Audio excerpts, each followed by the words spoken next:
Sweet. All right. Hey, everybody. Nice to see you guys. Got about 20 people on here. This will be 6 weeks. It's going to be basically this time. Abdullah, good to see you all the way from Kabul. Sorry, we were an hour off on time zone, brother. So sorry about that. Glad you made it in. So basically what I wanted to do was, it's going to be 6 weeks. So it'll be this time every week. Jump in as you need to. You also get access to basically hit me up on the back end after each session. If you have questions, shoot me questions. I have a pretty full calendar, but I also have lots of time. So as things come up, I want to be able to offer you the chance to ask and kind of dive in. What my approach is going to be is I'm basically going to walk through over these 6 weeks a variation of what is now basically my strengths discovery course on some level. But I'm almost going to teach you how to do it. I'm going to give you the background as to why I do what I do with it, and the reasons I talk about the things the way I do, and also how it sets me up then to do coaching with StrengthsFinder afterwards. So I know a lot of you have actually seen me at some point do StrengthsFinder at different times, but this will give you the chance to kind of see what my thinking is. And as I go, please ask questions, interrupt, dive in. I'm going to share, I'll use Zoom as we kind of lay this out, to share out the slides. I'll show you the slides that I use on these discovery sessions, and we'll kind of dive in there. But just real quick to give you something, I'm going to draw this out so you can kind of see where we're going. Let me see, 1 second. Share the screen. So, StrengthsFinder outline. So this week we're going to do background and philosophy. It's Phil, right? Is it F-I, right? Phil, law. So, I'm a terrible speller. Okay, this week. Next week we'll dive into, I'll do a little bit today as well, but we'll deep dive domains, StrengthsFinder domains. The week after that, I'm going to do I'm going to teach the themes. I'm going to do a theme class where I deep dive all the themes. And then from there on, it's going to be coaching. Like, how do you apply it? How do you pull it together? And again, we may hit these things sooner versus later. I may, throughout our time together, ask you to share your themes, find somebody willing to give me your 5, and we will practice I'll kind of practice as we step in kind of into each piece. But this is kind of the outline over this time, is that background and philosophy here. Next week will be a deep dive on domains. Then I'll go theme by theme over the course of an hour. I'll kind of break it into chunks and give you some resources. And then we'll just talk coaching pieces and how that plays out when you're leading a team. So if that sounds good to everybody. Also too, I'll be taking, as each session's over, I'd love to get feedback from you. If you're like, hey, I have questions, I'd love to play with this, or could we talk more about this? As I'm going through things, anything you want to step in with, that sounds good to me. I'm happy to kind of play that out to see if I want to be as applicable as possible. I'd rather not just dump data. As you guys know, I can do 9 hours of this without a breath, with endless amounts of workshops and sheets. So if that's cool, I'm gonna go ahead and dive in. So if anybody has any questions, now's the time to raise your hand. If you don't know, on the bottom, there's buttons. There's chat buttons, there's share buttons, or just shout it out. Either way it works. Sound good? Yes, that's good. All right. So no Corona, I swear. Coffee in the mixer. Sorry. Here's what we're gonna do. I'm going to let's do this. I'm gonna share with you what is basically a basic StrengthsFinder deck. And so if you've ever been around me, you know that I start every workshop the same way. I will dive in and kind of get people going. And so interestingly enough, when I do, I'm always pushing them to do the first thing is always 3 questions. And so I do a 3-question setup. A wise person, I use the same lines. If you hear me do a workshop in the future, you'll hear me say this. A wise person once said, people don't begin learning until they hear their own voice. And so I always start workshops with a quick introduction, and then I make them start talking to each other so that they get engaging as soon as possible with their own stuff. These questions in particular are very specific. Name the most energizing thing you've done in the last 30 days. Name one thing you do that you lose track of time doing. Name one thing you do better than anyone else you know. The reason these questions are asked is not as icebreakers, but I basically give them and I say, hey, you have 90 seconds to answer the question. Think of the reason why, share it, and then both people talk, and I'll give you another question. So they're delivered one at a time. I've over the years also done 4 sometimes, but the key element here is that Gallup has found, when you hear Gallup talk about strengths, not strengths finder, a sign that a task is a strength for you, there's a couple different factors for it. One of them is that it's energizing, meaning the more you do it, even if it requires physical energy, it's actually life-giving. And so they would say that tasks that you perform every day that have the basically, even while you're expending energy, like cleaning, organizing, finishing work, creating something, planning, it requires a lot of effort, time, lack of sleep. You might actually be energized by it. The sign something's energizing is a sign of strength. And so without telling them, I'm trying to get their brains going to go, am I paying attention to when I'm energized or not? Am I paying attention to what is moving me or not? And in fact, I posted this on Instagram yesterday. One of the things I'm pushing people more and more, I got asked to, CEO asked me to meet with his son and her husband last week, 2-3 weeks ago. And one of the questions I kept asking her son, like, he doesn't know how to express himself. And I just said, well, hey man, when you like something, ask yourself, why do I like it? Same thing with energizing, because an energizing thing is a sign that the task is a strength for you, not a strength finder theme, but a strength. The other thing, one thing you do that you lose track of time doing, energy is a sign of strength, but also what Gallup in their book, Now Discover Your Strengths, calls flow, meaning you get so into a rhythm that your mind starts, that your ability to kind of just do things becomes so focused on that task that your brain stops tracking time. And so you get into a rhythm where you just know how to finish. You just know how to get to the end. Those pieces for you end up being really important because that's a sign also that it's strength. And so the first 2 questions are designed to get people thinking beyond StrengthsFinder to talk about the tasks, beats, and moments in their life where they feel these rhythms. The last one, though, is the setup to everything else, which is because I always talk philosophy and background first when I'm teaching a course, because we have to process through the mental barrier between us understanding strengths and understanding what it means. Name one thing you do better than anyone else you know. And I give very little information about this. Like, what? I'm like, here's the only framework. It can't be somebody dead. It can't be a book or a fictional person. In your life, name one thing you do better than anyone else you know. The point is to push this to get people to articulate the one thing. Now, a lot of people will struggle with this. You'll hear the room groan. They'll go, they always make a sound, but they typically struggle to find the words to describe the one thing. Not always because they don't know what it is, but a lot of times because they're really struggling with, I'll hear things like, how do I know that I'm the best at that? What if I say it to somebody and they know me and they don't agree? It sounds arrogant. It sounds prideful. What you're trying to out is the fact that as a culture, the majority of people I deal with in the world, they default to thinking about what they don't do well most of the time. And if they do think about what they do well, they typically don't say it out loud unless they have self-assurance, significance, maximizer, and then they're always selling themselves. But other than those people, you'll find that naming that one thing you do better than anyone else you know is usually a barrier. And so what I've done here is I've tried to get them thinking beyond StrengthsFinder about tasks that are energizing, losing track of time, things that cause them to focus in, and then getting them to feel the frustration or the rub, the tension of how do I start talking affirmatively and actively about my strengths.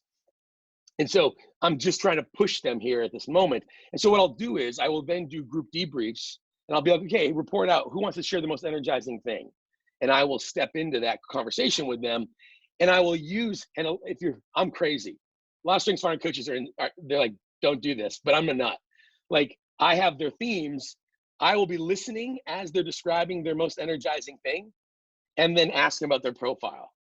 Because I'm trying to connect their answers to the themes I see on the sheet. And so they'll be like, oh, I had a woman last week.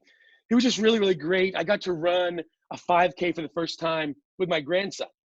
She didn't have achiever, she didn't have competition, she had nothing like that, but she did have relator. So I honed in on I got to run a 5K, but with my grandson. For relator, it was the active energy with a person she cared about. See how that works? It wasn't so people are like, oh, she must have competition. But listen, all her language surrounded the emotion and relationship. Name one thing you do that you lose track of time. All people say, oh, well, it's probably my Saturday morning closets. And I'm like, what? And they walk past the closet, they go to straighten a single pair of shoes and look up, and they've been organizing their closet for 3 hours. And so because I'm like, oh, there it is. Arrange your responsibility. It's the action, responsibility, trying to make sure that you are putting things in order, the joy in life that comes from creating order from chaos, if you have discipline or harmony, things like that. So on these beats, the most energizing thing here ends up being about strengths and losing track of time. But the last one then sets up, and I always kind of lead into, how do you feel about this? Because then it reveals this. The next step is always Peter Drucker for me. And quote from the 70s, Peter Drucker said, most Americans don't know what their strengths are when you ask them to look at you with a blank stare or respond in terms of subject knowledge, which is the wrong answer. The point here is, when it comes to strengths, we do not think about having intrinsic strengths that make us exceptional on the inside. We typically think of our strengths in terms of things that we've added to us. So when I give you, to his quote, if I go past the stare, if I give you my subject knowledge, meaning my resume, my academic degree, I went to this school and got these trainings, I have this certificate, or they'll say, this is what I've done. A lot of times I would say resume and academics. I'll tell you what school I went to, and I'll tell you what jobs I've had. In answer to the strengths question, that's not at all. Gallup would tell you in a lot of their books, if you actually read them, they talk about talent is the basis of things. Knowledge, skill, and experience shape the talent. So any degree is meant to enhance the talent. Any experience is meant to shape the talent. Any way you apply it is shaping of the talent. But what's happened is we have negated the fact that a belief that people actually have talent. And instead we go, you know what? Everybody can be good at everything. Great education is the key. How much do we hear? Are you teachable? Right? When in reality, not everybody can do everything. And that's not actually what we're finding. I spent yesterday with the U.S. Olympic Committee's coaches training. And for them, like they know for a fact, not everybody can be good at everything. Athletes are very unique and specific. Same thing with your unique talents. And so the one thing you do better than anyone else you know question is meant to set up emotional tension to then drive them to this and say, well, here's the problem. You're not alone if you can't describe the one thing you do, because most Americans don't know what their strengths are. Questions about this so far? Are we good? Cool? Okay. So then, so from here, I'll go from here, and the next thing out of my mouth will be, but if you don't know what your strengths are, just so you know, you come by this honestly. So in fact, Gallup asks parents around the world the following question, usually in an annual survey. They may not still be doing this, but at the time they were. Gallup asks parents the following question. Your child comes home with an A, 2 Bs, a C, and an F. Which grade deserves the most attention? What do 77% of American parents say? The F. So I drop into this slide to show where our focus is. Now, I point out, the survey doesn't say if you can only talk about one grade, what grade do you talk about? The survey said, if you could only focus on one, what would you focus on? And I always make a joke, you hear me, I make a joke about how the French love the F even more than we do. The Canadians love the F, it's all kinds of different things. And so we, around the world, for the most part, there's not a single country that goes, oh, I just focus on the A. Some focus on the A more than others, but ultimately the F is our focus. Now, when I ask people what the right answer is, quote unquote, because I know they're in a strengths workshop, the answer I'll often get is, well, because it's positive, which instantly tells me how they see strengths, right? It instantly tells me how they think about StrengthsFinder or a strengths-based activity. They think that a strengths-based conversation is about being positive. And so I always make the joke, well, imagine I'm the world's worst project manager. Like, you want to impact how I lead. And you're like, well, Mike said to use strengths. I got to find something to be positive about it. So Kate goes and says, I got to be positive with Mike. I've got to lead him somehow. So every day Kate walks in and says, Mike, man, nobody staples quite like you. This staple in the corner of all the papers you staple is perfect. And then one day, after saying that enough, I suddenly become the world's greatest project manager. It's garbage, right? Because being positive about what I'm good at will never change the thing I'm bad at. A strengths-based approach is not about being positive and encouraging. Here's the reason why the focus should be the A. The key to changing the F, to navigating the problem, the backup, the failure in our life is actually embedded in our A. But if you don't know that, you keep staring at the same thing, trying to fix it. And so when it comes to the F, I grew up in a really small town in northern Maine called Patton, and we had a driver's ed instructor who was inebriated most of the time, literally drunk all the time. And he used to love to put Jimmy Buffett on the radio while we would drive around. But he did give me one really good piece of advice once. He would always say, Mike, when you're passing a log truck, because we had a lot of log trucks in our area, when you're passing a log truck on the road, don't stare at the truck. And I was like, huh, because you steer towards what you're looking at. Focusing on the F ends up being the same thing. You will steer towards that. And so we focus on the F and get in trouble. But the key to changing the F is in the A. Now, how? So this is a big push, and even for all of you, this is the thing I want you to catch when it comes to coaching. This is kind of a deeper level that people run past this. This is big. Right here, I'll show you before I tell you. Let me tell you the story of this. So I was doing this slide about a number of years ago, probably 7 or 8 years ago now, in Colorado Springs. And I did this slide and I kind of ran past it. And then it was break time and it was a lunch break. And this woman walked up to me and she was like, this slide is garbage. I'm living this. And I said, okay, wait a minute. What are you talking about? Let me get some salsa. We'll go sit down and talk about this. It's a taco bar. And she's like, I'm living this. My son just brought home a D. I can't believe it. She was shocked that her 13-year-old son brought home a D. How am I supposed to strengths base this? How am I supposed to focus in on the A? I can't have him have a D. And I was like, well, let's talk about it. I said, how did he get a D? She said, I went to parent-teacher conferences, and the teacher said that he failed to turn in 15 homework assignments. I was like, well, that'll get you a D, right? Like, I mean, 15 homework assignments means you're not going to get an A, that's for sure. She said, how am I supposed to strengths base this? I said, what did you do about it? She said, every morning this week, I have asked my son, why didn't you turn in your homework? Why didn't you turn in your homework? What does a 13-year-old boy say every week? Every time he's asked, why didn't you turn in your homework? A 13-year-old boy says, I don't know. And that's all he would say. She's like, I've asked him every day and the answer is the same. What am I supposed to do? And I said to her, you're asking the wrong question. See, the question is, why didn't he turn in the 15 homework assignments? The question is, did he turn in any? She's like, well, yeah, he turned in 5, but just 5. Without those 5, he never would have even got a D. And I said, and here's the whole point. Why did he turn in the 5? What was the magic of those 5 homework assignments? I said, it's clear your son has an allergy to homework.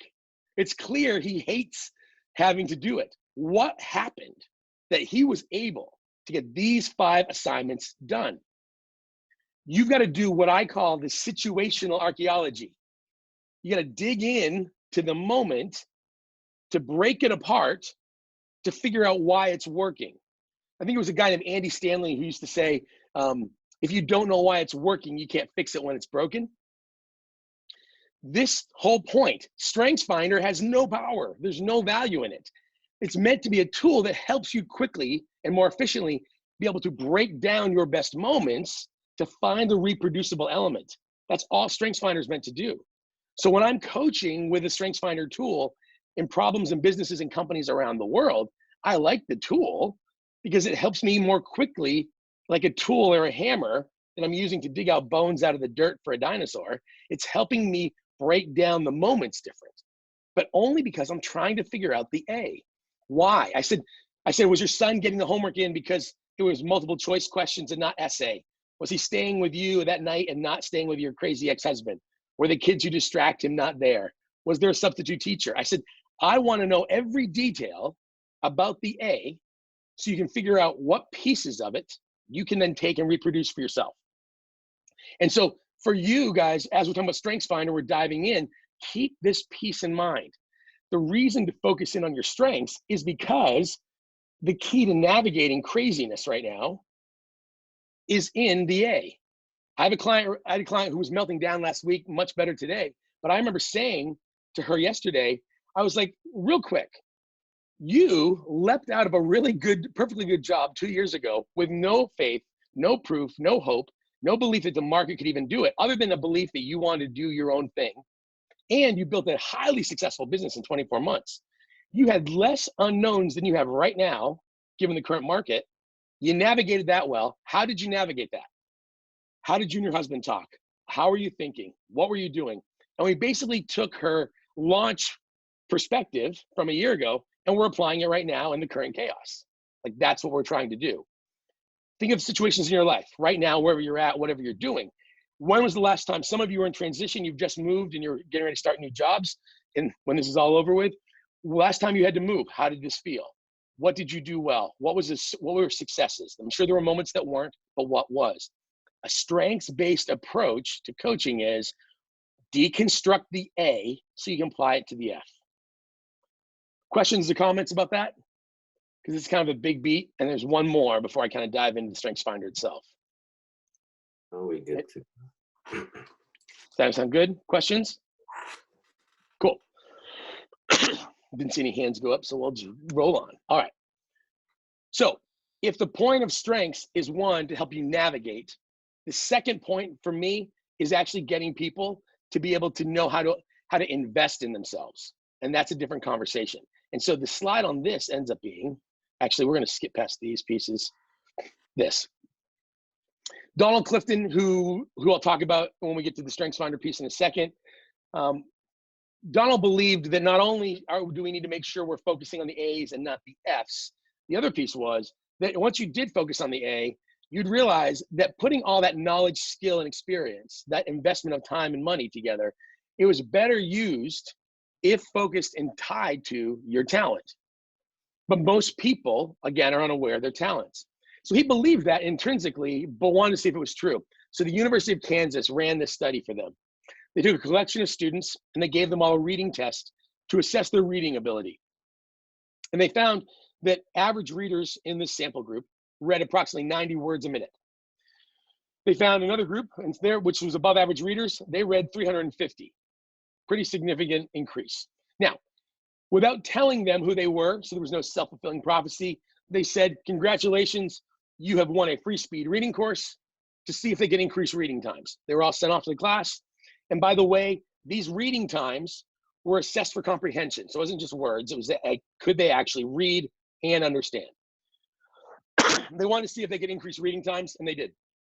Average readers went from approximately 90 words a minute to 150. By percentage, a pretty significant increase. Above average readers saw an increase as well. They went from 350 to 2,900.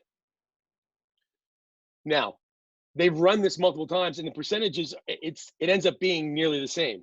Why? Because when you send me, remember those old time management seminars where they learn how to organize and keep track of, the Franklin Covey time management binders and all that? When you send me to a time management seminar, I go from being disorganized to consistently finding my phone.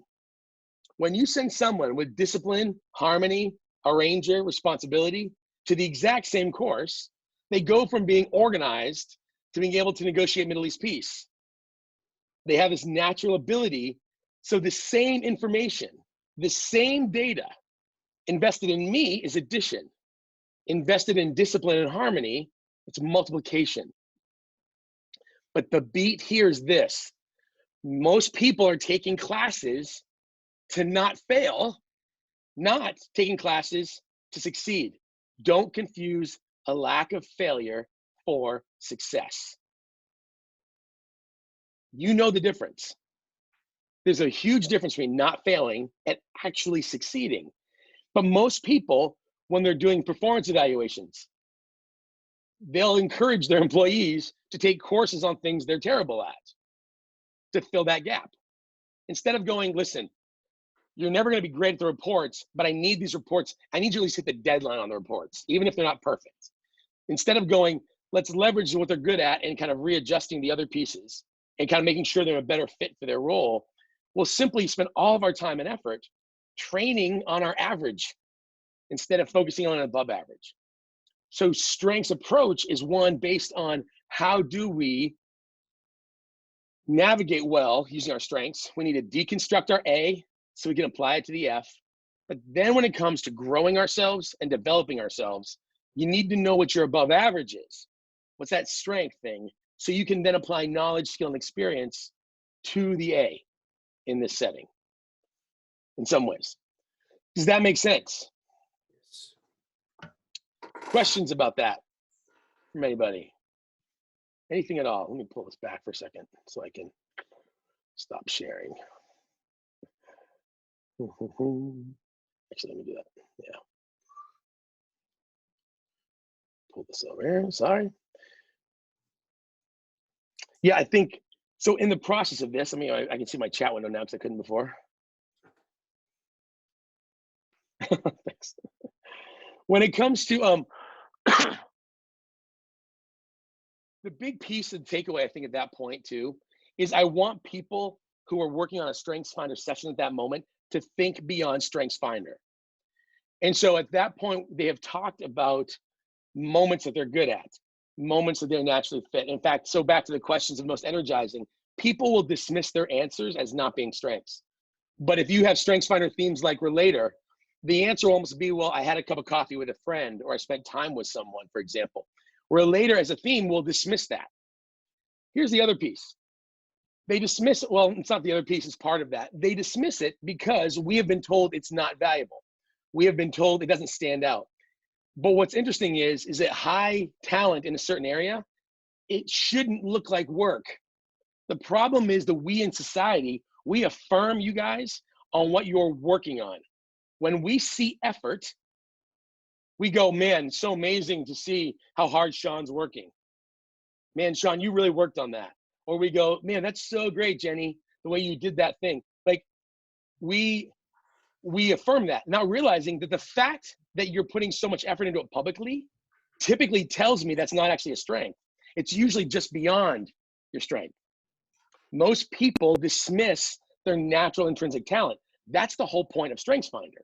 It's meant to out for you things that you throw away or pass off and dismiss as not being valuable. So the whole point of, and again, whether it's Strengths Finder, Myers-Briggs, DISC, the Enneagram, I have no problem with tools, no matter what the tool is, but the tool is only meant to give you language for you to know what your internal value is. Does that make sense?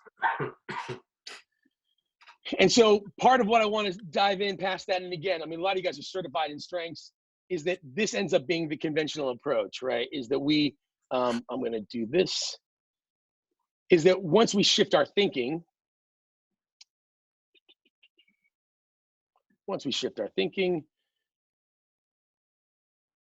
here,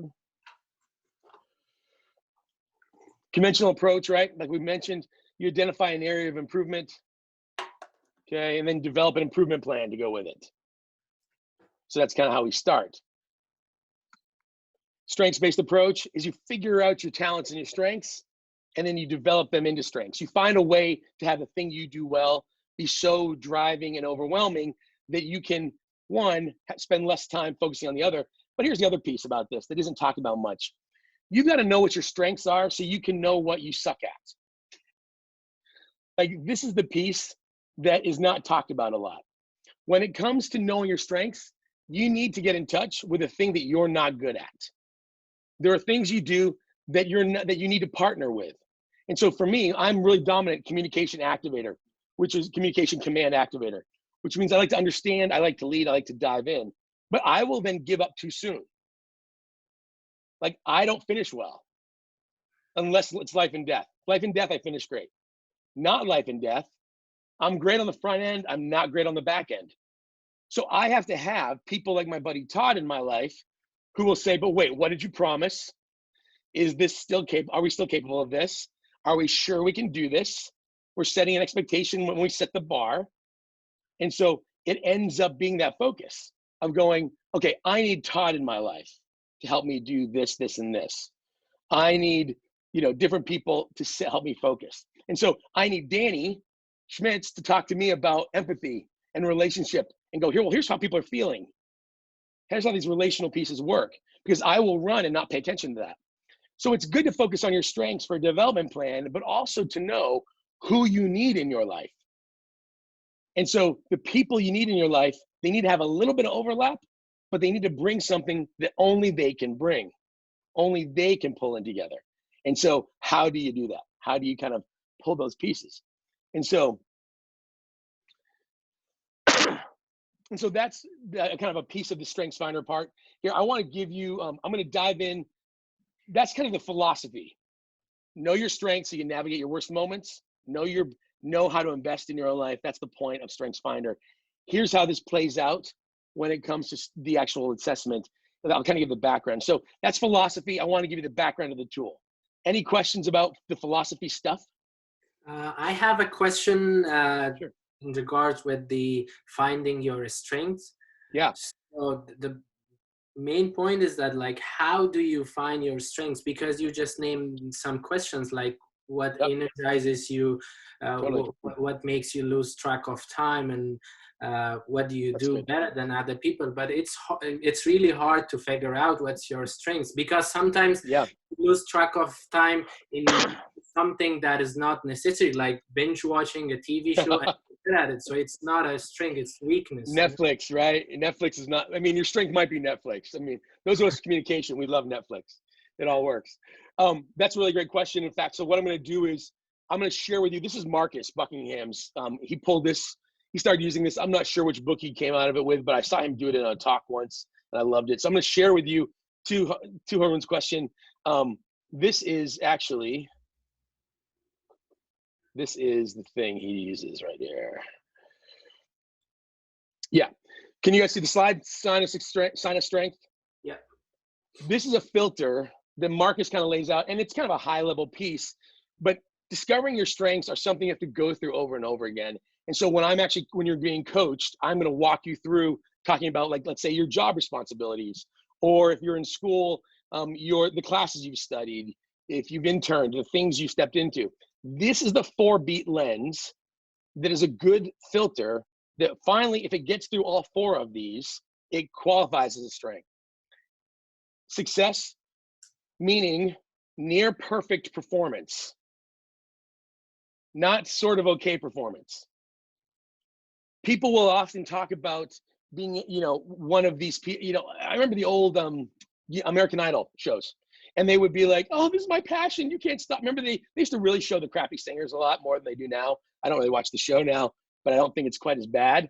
And so you'd have these people who are like, I'm passionate about it. I'm passionate. This is my gift. And I'm thinking to myself, well, singing is definitely a hobby. It's not necessarily a strength for some of these people, because you need to have success. So near perfect performance every time, where without much effort, you are nearly perfect. So you have success at it. It's not intermittent. It's not situational. So for me, I do not care the environment. I can stand in front of a crowd of any size and open the crowd. I can MC really well, even better than I can speak. I'm a really good MC. So being an MC is a strength of mine.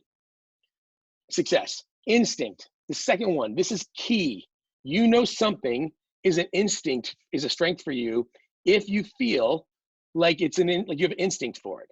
Think about all the things, let me put this back, all the things that you do,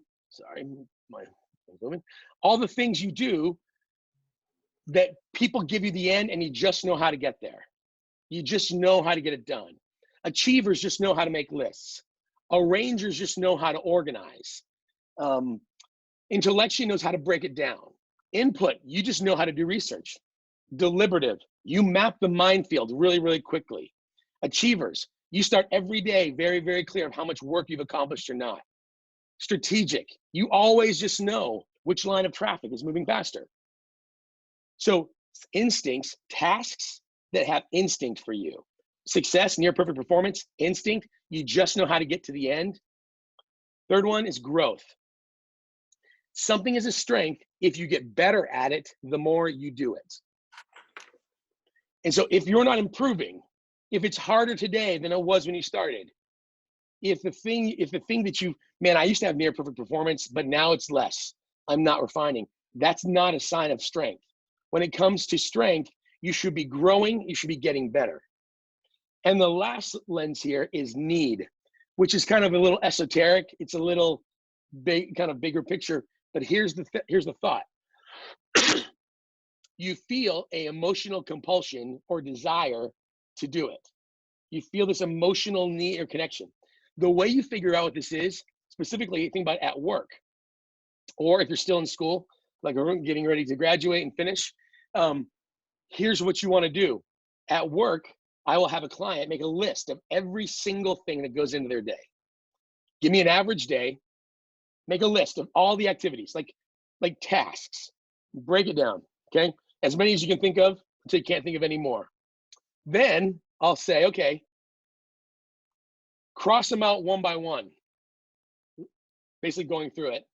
Which one that if you crossed it out would suddenly make the job less tolerable? Which piece of the day that if I suddenly took that away, you could feel on the inside, man, I don't know if I'd want to do this job anymore. The elements of your day that you're like, this is what makes it doable. This is what gets me through. Knowing that I get to do blah, knowing that I get to do this, that's what I got to, you know. And so it's a mix when we're in undergrad or in grad school. It's knowing, well, I have to do all these general ed requirements those first few years to start studying things I really care about. Same thing. I think of some of you out there on here, I know who you are. Like, you're passionate about creating businesses, but only if the businesses have a social impact. And so disconnected from cause and need, you're suddenly not interested. When it comes to understanding your strength, I like this and use it a lot with clients because they really get into, so I could just ask myself these questions, but you have to do the work to actually do that. Like, it's not theoretical. So for any of you on here today, I would challenge you to go, let me make a list of my normal day. Run through that and be like, which ones feel near perfect? Which pieces of my day seem to come instinctually? Which ones would I say I'm better at than when I started? And which ones are my favorite? When you put all 5 together, the ones that hit all 4 are most likely to be your strongest strengths in that moment. Does that make sense? Yeah, Is that cool? Yeah, that was very helpful. Sweet. All right, let me see if we have any questions. Anything? Yeah, that's great. So that's a philosophy approach. This is not, StrengthsFinder is not people get too excited about StrengthsFinder because they like the labels, right? We take it again and again. I don't like my themes. I'm gonna get new themes. The whole point is to help with that deconstructing the A so you can figure out what part you can recreate in your own day-to-day life. Questions, comments from anybody? Sound all right?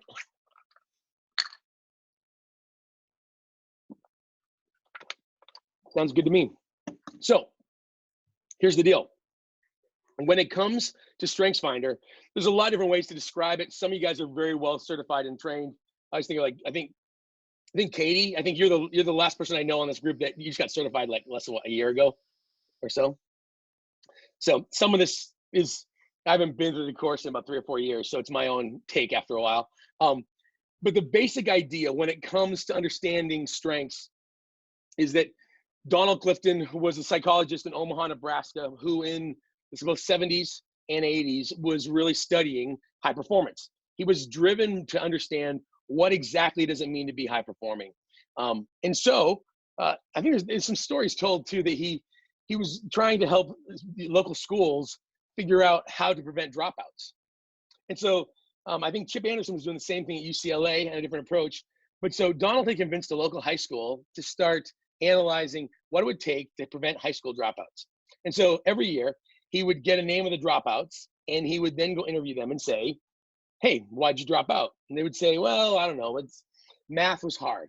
And so I needed more math help. The school would make the changes. He'd come in and say, sounds like we need more wraparound services or whatever. They would make the changes. Next year, they would have dropouts, same number of dropouts, okay? And so interview the dropouts again. Oh, why did you drop out? Well, this was hard, this was hard. No matter what he came back with and what the school changed, in the end, the dropouts still dropped out. You kind of realize the fundamental problem though. Maybe he was asking the wrong question. Maybe it's more difficult to stay in school than drop out. So he's like, I should ask, why are kids able to stay in school? So he started shifting to interview the A students. And he discovered that it wasn't the things other people described. It was, hey, my parents care whether I did homework. I actually have a meal every day, every morning before I go to school. There are all these different elements. But Donald's big research and aha was that after World War II, the world became obsessed with pathology. Basically, what made you broken, and so what ends up happening, yeah, by the way, Jenny, I just saw your message. If you want to engage, drop in. By the way, anybody drop in if you want to. What Donald realized was after World War II, we were focused on being broken. In fact, he said, for every single study on what made you healthy, there were 14 studies on what made you crazy. The ratio of studying pathology to health was 14-1. But he said, if a list of mental defects could make you nuts, why couldn't there be a list of things that made you healthy? Why couldn't there be a list of things that made you sane? And he said, we should focus in on that. And that's what started his work. Eventually, his little company bought Gallup. So Gallup does polling and they do performance management tools. In the late 80s, they decided, and this is how the StrengthsFinder came to be, in the late 80s, they decided they wanted to figure out what the 80,000 did different, what the best of the best did different than everyone else. So what they did was they took 80,000 individuals from 101 companies in 63 countries. These 80,000 were selected based on productivity, profitability, customer service, and team turnover. So these were leaders. So just for my analytical people out there, my analytical folks, I wanted you to know how they picked them. Productivity, profitability, customer service reports, and team turnover. 80,000 were given computer recorded interviews that were then analyzed in an effort to figure out what the very best of the best had in common. Now, they interviewed CFOs from like Ogilvy Advertising in New York. They interviewed chambermaids at the Disneyland Hotel. So variety of industries, a variety of settings. When the research was done, the only thing they found in common was that there was absolutely nothing in common demographically. They were different ages, different genders, different races, different times of length of time on the job. There was no factor that could be measured that said you were more likely to be high performing than not. So on one level, it's kind of a big waste of information, but of research. But they dug in deeper and discovered something interesting. High performance was connected to something else. People who were high performing, a large number of them, quote, expressed high levels of emotional engagement in the majority of the tasks of their day. So high performance was connected to emotional engagement. Emotional engagement meaning they were energized, like I said, with the heart, with the tasks at the beginning. They were energized. They were focused enough to lose track of time. It was emotionally engaging and satisfying for them to do things. High performance was connected to emotional engagement. And so they said, great, that's a key. What created emotional engagement? As they dug in deeper, they found the more you felt like your day came to you, quote, instinctually, the more likely you were to be engaged. So instinct connected to engagement, which connected to high performance. Well, great, let's all be instinctual. Doesn't really work that way. So they're like, how exactly then do we come up with instinct around this? And so the researchers set out to look at thought, feeling, and behavior. That's a big thing. StrengthsFinder themes are measuring thoughts, feelings, and behaviors. We focus in on behaviors. That is actually not the only piece. Thoughts and feelings. Because think of it, right now, some of the greatest gift that leaders are giving the world is not their behaviors. It's actually their ability of how they're thinking about the current crisis, how they're thinking about things. In fact, their ability to manage their feelings, the emotional responses. So right now, leaders are being asked to pull on the feelings and thinking parts of not just the behaviors, the feelings and thinking parts of their themes. So they found 400 plus patterns of thought, feeling, and behavior. So there's 400. And again, by the way, when I'm done with this course, I'm going to give you guys my slide decks. So you'll have all my decks with all this data in it, okay? So you can have it, you can do it yourself, offer it up to clients, offer it to your team, like legitimately, I'll just give it to you for free. So I'll share it with you. So don't worry if you don't have all these beats yet, because I'll give them back, I'll give them to you. 400 plus patterns of thought, feeling, and behavior. They took the 34 most common, and that's what's in the Strengths Finder.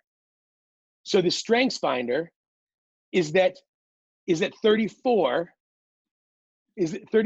ends up being the most commonly occurring. So there's other themes, but the 34 that are occurring, that's what's in the Strengths Finder. When you take a top 5 report, which is the most common report, you end up with the 5 you're trying to focus on.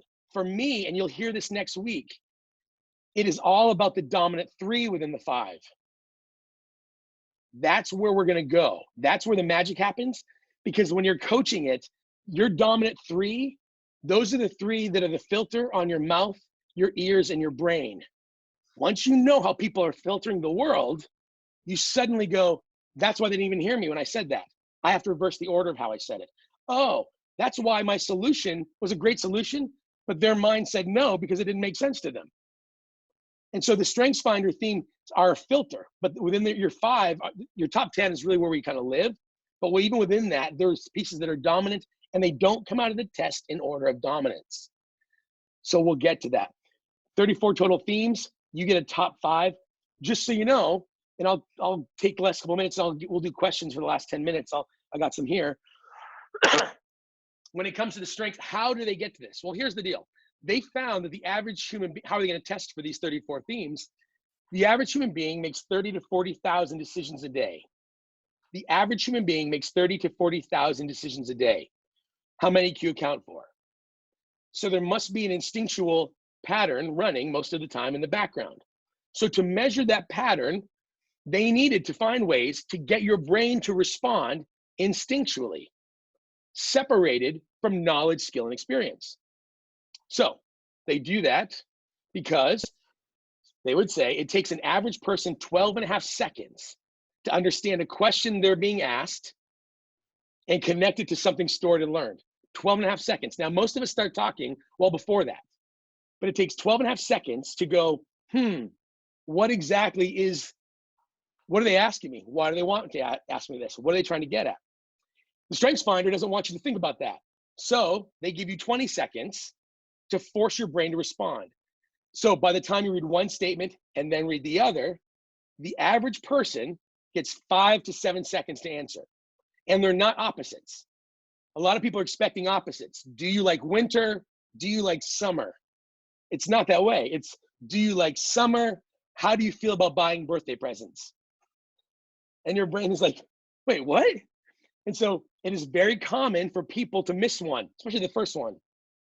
But here's the thing, you quickly find a rhythm. It is okay to miss them. In fact, it is good to miss them. The system knows what you missed. It knows what you picked. It compares the answers you picked fast compared to which ones you picked slow. There's 177 pairs that are being asked of you over this assessment. You're being quizzed on each theme 5 to 7 times.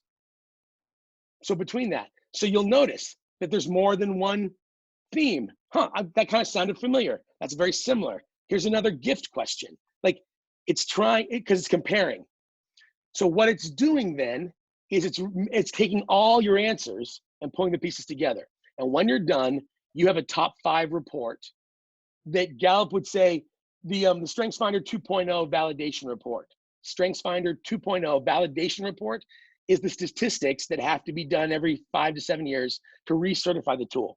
They would say test, retest reliability is 98% the first time, okay? And the chances of you meeting someone with your same themes in the same order is 1 in 33.4 million. That's how unique it is. So when you take StrengthsFinder, here's the deal. When you're done, it dumps you out on a dashboard.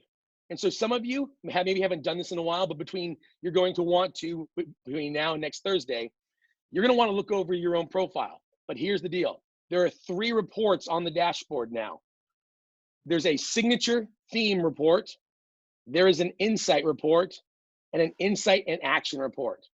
That one's just kind of a tag on. The insight report is the one you want to look at. The insight report custom writes the entire report based on all of your 177 responses, all of them together, and writes for you a paragraph that is each one for you, kind of one by one, versus the signature report, you get the block definition that's the same for everybody. So if we were to compare your results here in this room, some of you would have similar themes, but when you read the reports on the insight, they won't even match. I have met people I met a guy yesterday who had woo and intellection, which I have never seen. In 15 plus years of doing this, I've never seen woo intellection. Because in my mind, I'm like, well, intellection as a theme by itself just breaks things down into chunks. They don't actually, they don't like to talk. They mostly like to think. Well, he does talk, but only after he's thought, which is totally unlike me, right? I talk to think. So that ends up being a really important piece. The insight report is the focus. And so the StrengthsFinder, we're trying to get at, know what your A is, know your strengths to navigate. And if you know your strengths, you can invest in them. The StrengthsFinder is simply a tool to help you break your strengths out so you then can more intentionally use them. And so the tool is focused in, here's the deal, on measuring your instinctive thought, feeling, and behavior. So how's that sound? Does that sound okay? And so questions or thoughts? Let me see. One thing to tap in on notice is our strengths. So communication is communication. Input wants to be heard. Do I have any thoughts on how strengths is also what we look for and needs for others? Makes me think of your phrase, healthy people ask. Yeah, so one of the questions here in the chat, if you see in the chat from Sherry, strengths, you'll hear me when I dive into the domains next week, and then more as I dive into the coaching. You're gonna hear me talk about the fact that StrengthsFinder Dominant 3 are a filter on your mouth and your ears. That basically, so it's the thing that comes out of you, but it's also the thing that basically you're listening for. So includer can spot and talks about who's being left out, but they're also listening for, am I being excluded? Individualization can see and call out the uniqueness in anything, but they also go, but they might reject things that don't sound unique and sound like stereotypes and generalizations. People with maximizer, they will express really high standards of performance, but may not hear when I talk about things that are just mediocre in expectations. And so also in decision making, I select solutions that make the most sense. I had a coach one time who would say to me, a confused mind says no. A confused mind says no. Well, if instinct is tied to our themes, we will have instinct about solutions that match our instincts. And so in these moments, you have to think through to yourself, am I leaving solutions on the table because I didn't pick it because it didn't match my thinking? And so for me, I need to process through and say, okay, wait a minute. I always default to the big picture solution that I can move on fastest. I really need to talk to my analytical, intellectual, deliberative friends and see what they have to say about this. Because you'll keep repeating your choices based on your own profile, not realizing, you got to know what you don't know. You've got to know what your other pieces are. Because people will say to me, what about weaknesses, Mike? The thing that'll get you fired is the same thing that'll get you hired. People will ultimately, they'll hire you for the talent you bring. But when you use your talent in a bubble, and not take into consideration the other needs, that suddenly becomes a weakness for you. A scalpel in the hands of a surgeon will save your life. The scalpel in the hands of a serial killer will take it. It's the same tool. And so your StrengthsFinder themes are morally neutral. It's all in how you use them and play it out. So we've got to dive in so we can understand it so that then you can know how to apply it. Questions for me between now and next week. Have I ever had a client convinced that their assessment results were inaccurate? Yes. They'll initially, and then we'll talk about it, and they find it out. Because there's this interesting component of whether or not they have their perception of themselves. Also the setting that they're in. If the client is afraid of being outed in front of others, they're like, oh, that's not me.